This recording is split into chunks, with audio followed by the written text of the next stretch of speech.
रात का समय था। आकाश में बादलों का गहरा अंधेरा छाया हुआ था और हल्की हल्की ठंडी हवा चल रही थी। रामू, एक मछुआरा जो गांव के किनारे बसे पुराने तालाब में मछलियां पकड़ने का काम करता था, अपनी नाव में अकेला बैठा था। तालाब के आसपास के इलाके को लेकर कई डरावनी कहानियां प्रचलित थीं, लेकिन रामू को इन कहानियों पर विश्वास नहीं था। वह उन कहानियों को सिर्फ अफवाह मानता था और उन्हें अनसुना कर देता था। उस रात रामू ने सोचा कि वह कुछ ज्यादा मछलियां पकड़ेगा, इसलिए वह देर रात तक तालाब में रहा।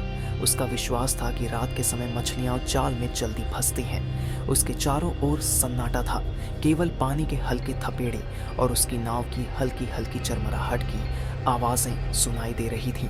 अचानक उसकी नाव के पास पानी में हलचल होने लगी। रामू ने सोचा कभी कि शायद कोई बड़ी मछली उसके जाल में फंस गई होगी। उसने जल्दी से अपनी टॉर्च जलाकर उस ओर देखा, लेकिन वहां कुछ नहीं था, बस पानी में हल्की लहरें उठ रही थी। रामू को कुछ अजीब सा महसूस हुआ, लेकिन उसने इसे नजरअंदाज कर दिया और फिर से जाल डालने लगा। तभी उसे पानी में कुछ अजीब सी आवाजें सुनाई देने लगी, आवाजें जैसे किसी के दर्द में चीखने की थीं। रामू ने सोचा कि शायद यह उसकी कल्पना हो, लेकिन आवाजें लगातार तेज होती गईं। उसका दिल तेजी से धड़कने लगा। वह उठकर नाव को किनारे की ओर ले जाने लगा, लेकिन तभी उसकी नजर तालाब के बीचों बीच एक धुंधली सी आकृति पर पड़ी। वह आकृति धीरे धीरे उसकी नाव की ओर बढ़ने लगी। रामू की सांसें थम सी गईं। उसकी टॉर्च की रोशनी उस आकृति पर पड़ी और उसने देखा कि वह एक महिला थी, जिसके लंबे बाल बिखरे हुए थे और चेहरे पर गहरा दर्द था। उसकी आंखें लाल और गहरी थीं, मानो वह बहुत समय से सोई ना हो। रामू के शरीर में ठंडक सी दौड़ गई। उसने कभी ऐसी भयानक चीज नहीं देखी थी। वह महिला धीरे धीरे उसकी नाव के पास आ गई और उसकी आंखों में देखती रही। रामू ने डर के मारे अपनी टॉर्च बंद कर दी, लेकिन उसे लगा कि अब वह सुरक्षित नहीं है। वह महिला पानी से निकलकर नाव में चढ़ने लगी। रामू की हिम्मत टूट चुकी थी।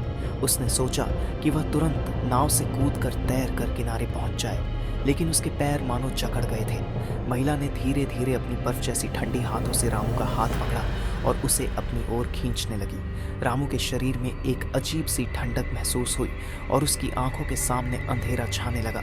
वह चीखना चाहता था, लेकिन उसके मुंह से कोई आवाज नहीं निकली और वह धीरे धीरे तालाब की गहराइयों में समा रहा था। सुबह हुई तो रामू की नाव किनारे पर अकेली मिली। गांव वाले उसे ढूंढने लगे, लेकिन उसका कोई पता नहीं चला।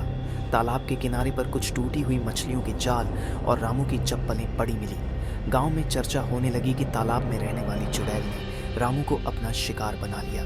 उस तालाब के बारे में कहा जाता था कि वह जगह श्रापित है और जो भी वहां रात में जाता है वह कभी वापस नहीं आता। वह दिन था और आज का दिन है। कोई भी उस तालाब के पास रात को जाने की हिम्मत नहीं करता। गांव वाले अब उस तालाब को मौत का तालाब कहने लगे हैं। कुछ कहते हैं कि आज भी जब रात का अंधेरा गहराता है तो तालाब के पानी में रामू की चीखें सुनाई देती हैं और कभी कभी लोगों ने तालाब के पानी में उस महिला की परछाई भी देखी है जो अपने अगले शिकार की तलाश में रहती है। उस तालाब की कहानियां सुनकर अब नए मछुआरे भी डरने लगे हैं। हर कोई उस तालाब से दूर रहने की सलाह देता है, लेकिन जो भी वहां जाने की कोशिश करता है उसे रामू की कहानी याद दिलाई जाती है। एक कहानी जो अब गांव की लोक कथा बन चुकी है। अगर आपको ये वीडियो पसंद आया हो तो कृपया लाइक करें, अपने दोस्तों के साथ शेयर करें और हमारे चैनल को सब्सक्राइब करना न भूलें। आपके समर्थन से हमें और भी बेहतर कंटेंट बनाने की प्रेरणा मिलती है। धन्यवाद।